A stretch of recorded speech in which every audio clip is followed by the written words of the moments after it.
गांव का नाम था चंदनगढ़। वहां के सबसे बड़े जमींदार थे ठाकुर विक्रम सिंह।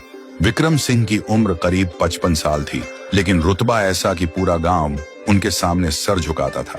पैसा, जमीन, जागीर सब कुछ था उनके पास, लेकिन उनकी कमजोरी थी उनकी दूसरी पत्नी रोशनी। रोशनी जिसका नाम सुनते ही लोगों के दिलों में हलचल मच जाती थी। उम्र सिर्फ 26 साल, गोरा रंग, शरबती आंखें और भरा हुआ नशीला बदन। वह गांव की सबसे खूबसूरत औरत थी। जब वह अपनी हवेली की बालकनी पर आती थी तो नीचे काम करने वाले मजदूर अपना काम भूलकर बस उसे ही देखते रह जाते थे। लेकिन इस सोने के पिंजरे में रोशनी खुश नहीं थी। ठाकुर विक्रम सिंह अपने राजनीति और व्यापार में इतने व्यस्त रहते थे कि उन्हें रोशनी की तरफ देखने की भी फुर्सत नहीं थी। शादी को 3 साल हो गए थे, लेकिन रोशनी को वह पति का सुख कभी नहीं मिला जिसके लिए एक औरत तरसती है। हर रात को वह अपने बड़े से बिस्तर पर अकेली लेटी रहती, करवटें बदलती और अपनी ही जवानी उससे सवाल करती कि ये हुस्न किस काम का, जब उसे सराहने वाला ही कोई नहीं।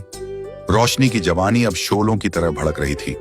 उसे महंगे गहने और कपड़े नहीं, उसे एक मर्द की नजदीकी चाहिए थी। वह बस अंदर ही अंदर घुट रही थी, जैसे कोई सूखा हुआ फूल पानी के लिए तरसता है। एक दिन हवेली में एक नया काम करने वाला लड़का आया। उसका नाम था सूरज। सूरज शहर से आया था। उम्र करीब 25 साल, लंबी हाइट, मेहनत से बना हुआ सॉलिड बदन, पसीने में चमकती हुई त्वचा और बिखरे हुए बाल। उसे ठाकुर साहब के घोड़े संभालने और बाग का काम करने के लिए रखा गया था। एक दिन रोशनी बालकनी में खड़ी थी और नीचे सूरज बिना शर्ट के सिर्फ एक बनियान में लकड़ियां काट रहा था। उस दिन पहली बार रोशनी ने सूरज को देखा, लेकिन देखते ही रोशनी की नजरें उस पर जम गईं और उसके दिल में एक अजीब सी हलचल हुई जो सालों से शांत थी। धीरे धीरे रोशनी ने सूरज को हवेली के अंदर के काम देने शुरू किए। कभी कहती, सूरज, मेरे कमरे का एसी खराब है, उसे देखो। तो कभी कहती, बाथरूम का नल टपक रहा है। एक दोपहर ठाकुर साहब शहर गए हुए थे। हवेली में सन्नाटा था। रोशनी ने सूरज को अपने बेडरूम में बुलाया।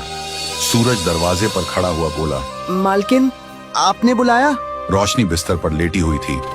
उसने एक मॉडर्न कपड़े पहने थे जिनसे उसका बदन चमक रहा था। उसने मुस्कुराते हुए कहा, हाँ सूरज, इधर आओ, मेरे पैरों में बहुत दर्द है, जरा दबा दोगे? सूरज झिझका, मालकिन, ये मेरा काम नहीं है। ठाकुर साहब ने देख लिया तो। रोशनी उठकर बैठ गई और बोली, ठाकुर साहब अभी नहीं है, और जो मैं कह रही हूँ वो करो, तुम्हें मुंह मांगा इनाम मिलेगा। सूरज भी नौजवान था। सामने इतनी खूबसूरत औरत को देखकर उसका भी ईमान डोल गया। वह धीरे से आगे बढ़ा और रोशनी के पैर दबाने लगा। हाँ, बहुत दर्द था सूरज, धीरे, ऐसे ही। हाँ, अब कुछ राहत मिल रही है। धीरे धीरे माहौल गर्म होने लगा।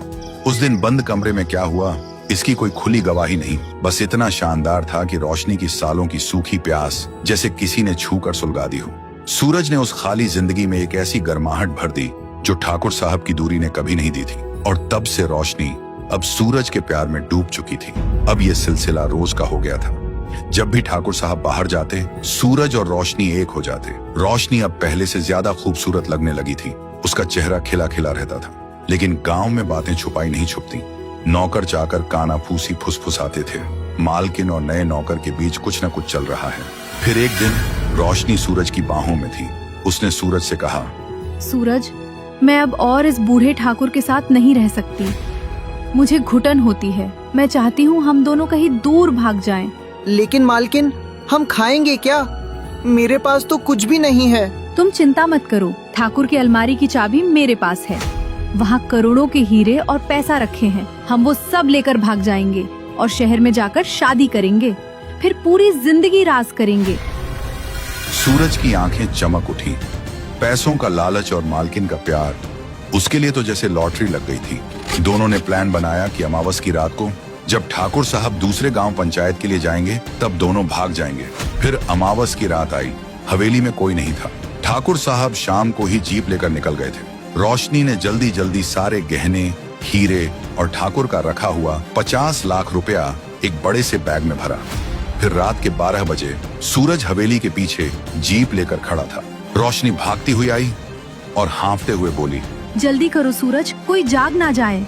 दोनों जीप में बैठने ही वाले थे कि अचानक पीछे से आवाज आई, कहाँ जाने की तैयारी है रोशनी? सुनते ही रोशनी के पैर जम गए। उसने मुड़कर देखा। सामने ठाकुर विक्रम सिंह खड़े थे, हाथ में एक बड़ी सी बंदूक ली और उनके पीछे कुछ पहरेदार खड़े थे। रोशनी कांपने लगी। मालिक, आप तो गए थे। ठाकुर हंसे, एक ऐसी हंसी जिससे रोशनी की रूह कांप गई। तभी ठाकुर ने सूरज की तरफ बंदूक तानी।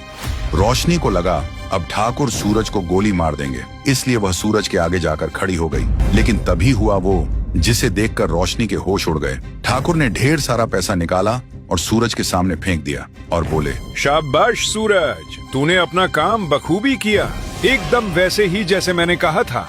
रोशनी की आंखें फटी की फटी रह गईं। ये क्या हो रहा है? सूरज, ये क्या कह रहे हैं? सूरज, जो अब तक डर का नाटक कर रहा था, अचानक सीधा खड़ा हो गया और उसके चेहरे पर एक कमीनी मुस्कान आ गई। उसने रोशनी को देखा और बोला, माफ करना मालकिन, मैं नौकर जरूर हूँ पर गद्दार नहीं। ठाकुर साहब ने मुझे पहले दिन ही बता दिया था कि तुम्हारे दिमाग में क्या चल रहा है, इसलिए ये प्यार का नाटक किया तुम्हारे साथ।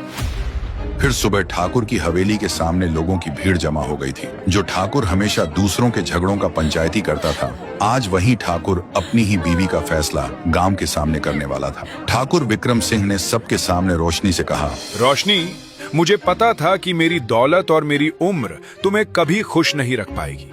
मुझे शक था कि तुम मेरे पीठ पीछे रंगरेलियां मना रही हो और मुझे लूटने का प्लान बना रही हो।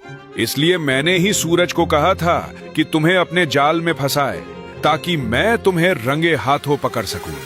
रोशनी टूटकर जमीन पर गिर गई और सूरज से कहा, तुमने मेरे साथ जो किया वो सब झूठ था, वो प्यार, वो कस्में। सूरज ने थूकते हुए कहा, प्यार? कैसा प्यार मालकिन? तुम जैसी औरत जो अपने पति की नहीं हुई वो मेरी क्या होगी? मुझे तो ठाकुर साहब ने नाटक करने के पैसे दिए थे, और वैसे भी तुम्हारे साथ मजे लेने में मुझे कोई नुकसान तो था नहीं। जितने लोग वहां थे सब जोर जोर से हंसने लगे। तब रोशनी को अपनी गलती, अपने लालच और अपनी हवस पर इतनी घिन आने लगी कि वह मर जाना चाहती थी। तभी ठाकुर ने अपने आदमियों से कहा, इस औरत से सारे गहने छीन लो और सुनो, इसे धक्के मारकर हवेली से बाहर निकाल दो। आज के बाद ये इस गांव में दिखनी नहीं चाहिए। जो औरत अपनी इज्जत नहीं बचा सकती वो इस हवेली में रहने लायक नहीं है। रोशनी गिड़गिड़ाती रही, मालिक, मुझे माफ कर दो, मुझसे गलत हो गई, मैं बहक गई थी। लेकिन ठाकुर का दिल पत्थर का हो चुका था। सूरज ठाकुर से बोला, मालिक, मैं चलता हूँ, मेरा काम खत्म। फिर उसने जीप स्टार्ट की और चला गया और रोशनी को ठाकुर ने घर से निकाल दिया। जो कभी महारानी की तरह रहती थी, अब वह कीचड़ में सड़क पर पड़ी थी। उसके पास न घर था, न पैसा और न ही वो प्रेमी जिसके लिए उसने सब कुछ दांव पर लगा दिया था। तो दोस्तों, दूसरों की थाली का लड्डू हमेशा बड़ा लगता है, लेकिन लालच और धोखे का अंजाम हमेशा बुरा होता है। इंसान को जो मिला है उसकी कदर करनी चाहिए, वरना रोशनी की तरह सड़क पर आने में देर नहीं लगती।